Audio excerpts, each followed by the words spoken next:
grinding every day. Long hours, no backup, no accountability. That ends now. The Empower Solopreneur Mastermind gives you one simple advantage: a weekly power session that turns isolation into domination. Every Friday morning on Zoom, you'll get real coaching and real feedback to make real moves. Join a group of driven professionals in a program designed for solopreneurs and people working at home. Stop getting stuck. Start scaling.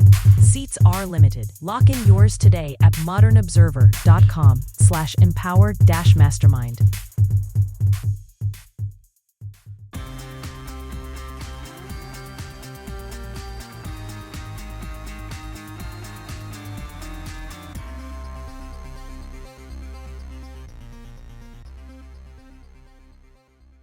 Federal task forces on food prices, the EU at odds with American business, the passing of a legendary architect, and more. Welcome to the Raw Naked Truth. I'm your host, Eric Lopkin, and here's the news you need to know.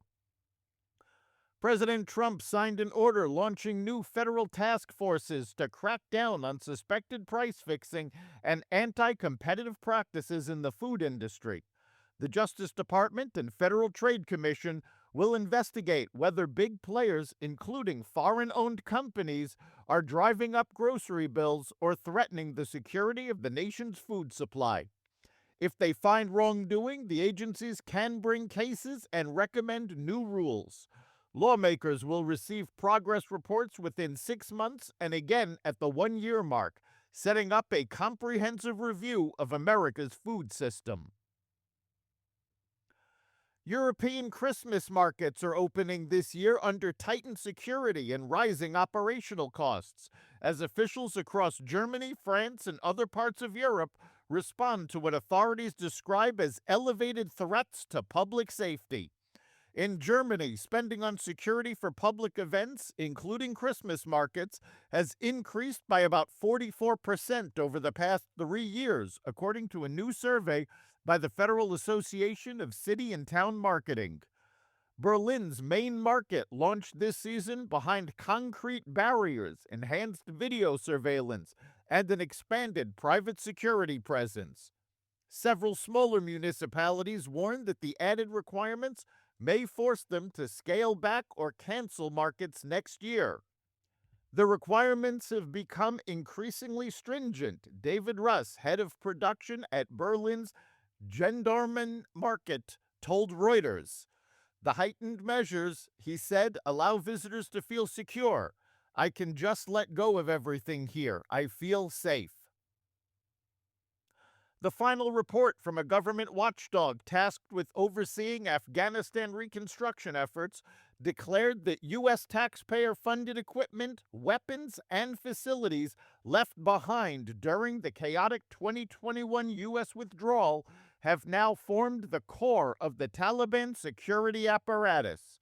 The 137-page document released this week from the Special Inspector General for Afghanistan Reconstruction, known as SIGAR, states that Congress provided approximately $144.7 billion for Afghanistan reconstruction between 2002 and 2021 as part of a mission promising to bring stability and democracy to the country, yet ultimately delivered neither. Due to the Taliban takeover, SIGAR was unable to inspect any of the equipment provided to or facilities constructed for the Afghan National Defense and Security Forces following the Afghan government's collapse, the report said.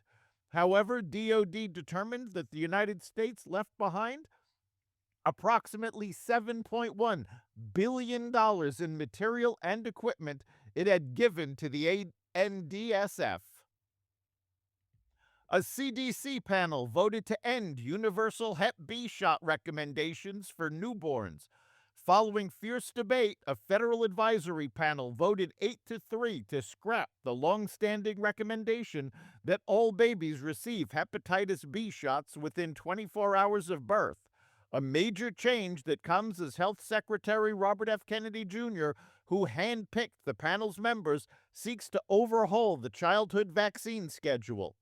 In place of the universal guidance offered since 1991, The panel said families in which the mother does not test positive for the liver disease can opt to wait 2 months before the first dose. The acting CDC director must still sign off on the decision, and the American Medical Association urged the agency not to, saying the change undermines public confidence in a proven life-saving vaccine. The Supreme Court will decide if Trump can limit birthright citizenship. The Supreme Court has agreed to consider the constitutionality of President Trump's controversial executive order stating that children born in the U.S.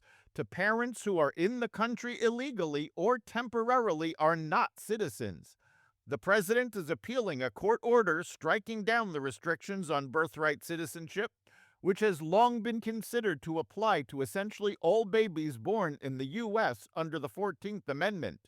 The High Court will hear oral arguments in the case in the spring and is expected to issue its decision by summer. Los Angeles issued its first occupancy permit in the Pacific Palisades since the wildfires began in January 2025. On Saturday, the developer, Thomas James Homes, hosted an open house-style event at the approximately 4,000-square-foot home, its completed building at 915 Kagawa Street, the first in the Palisades to receive a certificate of occupancy since the tragedy, according to the office of Los Angeles Mayor Karen Bass. While some locals see it as a sign of hope for the community, others dispute the milestone. Thomas James Homes bought the home for $3.4 million 2 months before the fire, according to the Wall Street Journal, and planned to conduct a complete demolition, but the wildfire destroyed it before that could happen.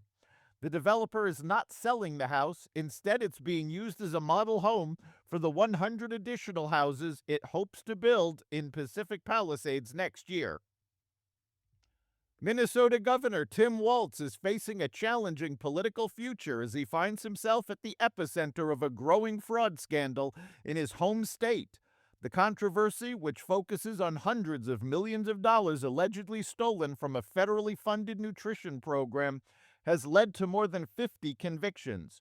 The New York Times gave the story national attention last week, highlighting statements from federal prosecutors that as much as $1 billion in taxpayer money may have been stolen in separate plots. It has even Walz's longtime allies wondering if the governor should walk away from a re-election bid for a third term as governor. The governor, I think, has done a very respectable job, a good job in Minnesota for the years that he's been here.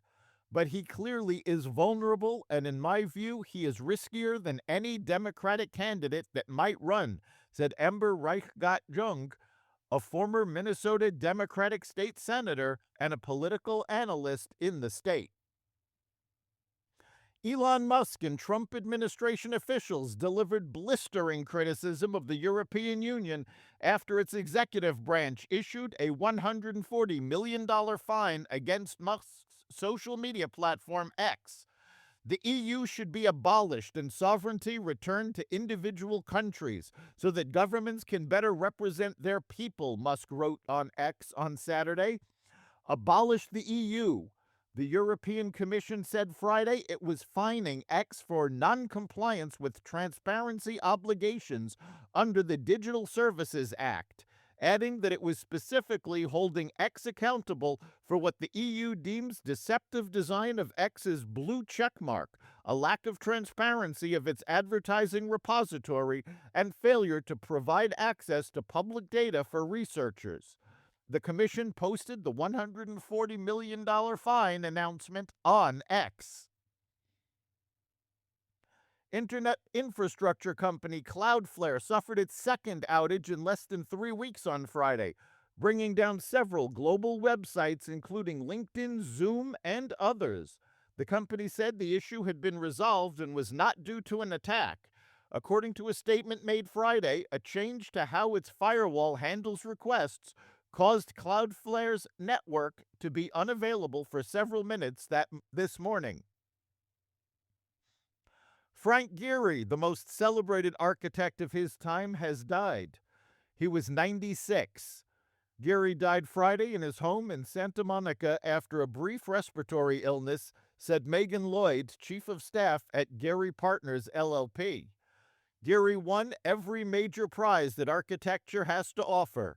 Gary's fascination with modern pop art led to the creation of some of the most wildly imaginative buildings ever constructed and brought him a measure of worldwide acclaim seldom afforded any architect. Among his many masterpieces are the Guggenheim Museum in Bilbao, Spain, the Walt Disney Concert Hall in Los Angeles, and Berlin's DC Bank Building. That's the Raw Naked Truth for December 8th, 2025. You can catch every episode of the Raw Naked Truth Daily News Brief, as well as our sister podcast, Carnivore Radio, with news analysis and commentary, and the rest of the Xvadio Podcast Network at xvadio.com, the Apple Podcast app, YouTube, Rumble, Spotify, iHeartRadio, Audible, Amazon Music, and other platforms that respect freedom of speech. We'll see you next time.